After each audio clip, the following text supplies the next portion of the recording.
guys, how's it going? Connor here, also known as Movie Snapper, back with another quick video.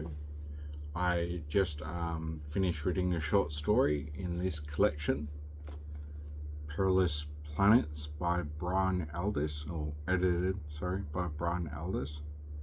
I picked this up years ago. I got a bundle of Brian Aldiss books off eBay, and I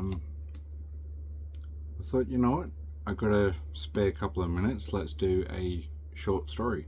So the one I grabbed, was Grenville's Planet by Michael Shaara. This will contain spoilers, so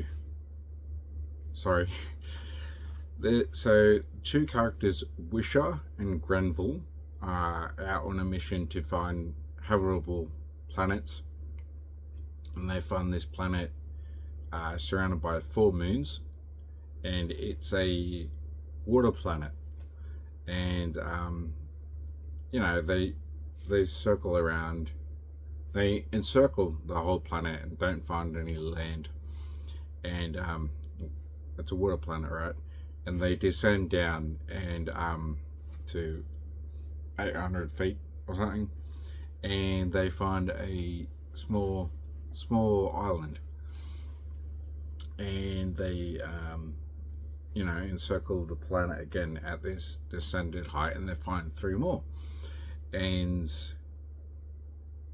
right off the bat I thought it's a bit interesting. So this Wisher guy, who is all about the regs, following by the book what they should do and shouldn't do, it mentions, for a planet where life evolved entirely underwater, 800 feet is a safe distance. So maybe he assumes there's going to be huge sea creatures, tentacles, grab ships out of the air. But then they see these tiny islands, one's 5 miles and others 20 miles, and they think, hey, let's land and have a look because the regs say so. But I feel like this guy should know that regs or not, survival is more important of the crew. And so yeah, they go back to the first island they find, and they grab some specimens and stuff. There happen to actually be some life on these very small islands, which is strange. And as it's unfolding, they're just chatting, and it talks about the few things they do. They even bring out foldable plastic chairs, so these guys are trying to relax. The whole time Wisher's got, his brain is going and he's thinking the next thing, or what could this mean, the tides and the moons, and where's all the lands? There shouldn't be any land at all. So it goes through, he's like, what is this? What these lands are, the little islands they're made, they're artificial. And he's like, oh, what would make these artificial islands, and what's the purpose of them? They wouldn't be for zoos, for livestock, animals or whatever, because that would be under the surface of the ocean. And he's trying to think everything, and Wisher goes back in and he sends Grenville to go get an animal specimen. This weird, what did they say, like, I pictured it like a sea urchin dog. Grenville doesn't come back, and Wisher's like, I gotta go look for him, even though the regs say not to. I better go look for him. I'm by the book, but I'm gonna go look for him. He follows the footsteps of Grenville, and he falls into a trap, into a pit covered by leaves, grass, and breaks his legs. And it said metal, so I don't know if the metal was in the hole, or if it was like just metal on his uniform or something that ripped. I don't know, it was strange wording there.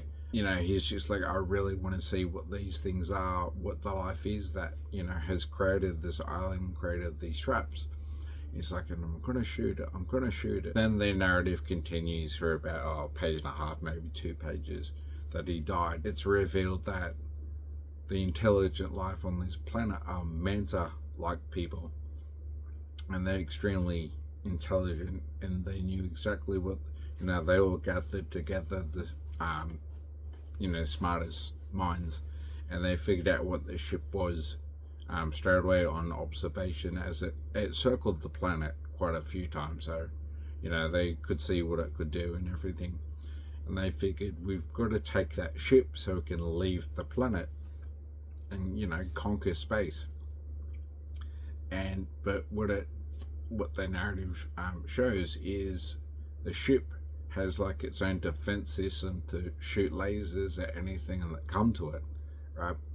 And then eventually, if no humans, like the two pilots, Wisher and Grenville, don't return and deactivate it with their voice, it'll eventually blow up.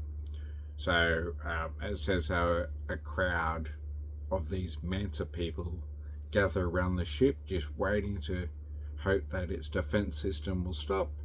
And we know as the reader that eventually the ship's going to blow up and kill them all.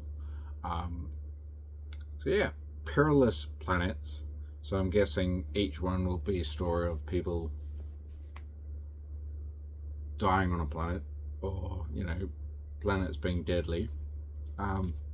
There were other names in here I recognised, so I don't know why I picked Michael Shaara. I think just the length is what drew me. There's Frederick Pohl, A.E. Van Vogt, Robert Silverberg, Norman Spinrad.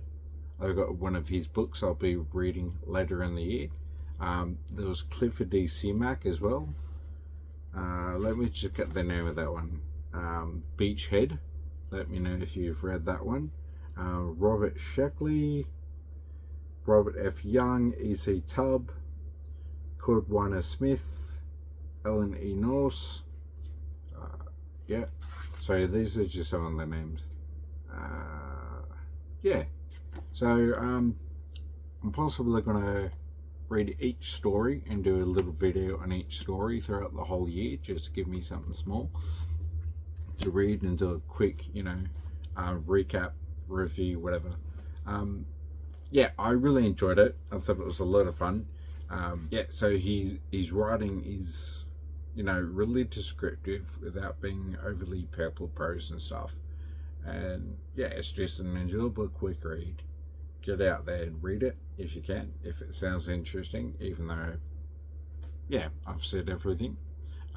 But anyway, until next time, enjoy what you're reading and keep enjoying life, guys. Thanks for watching.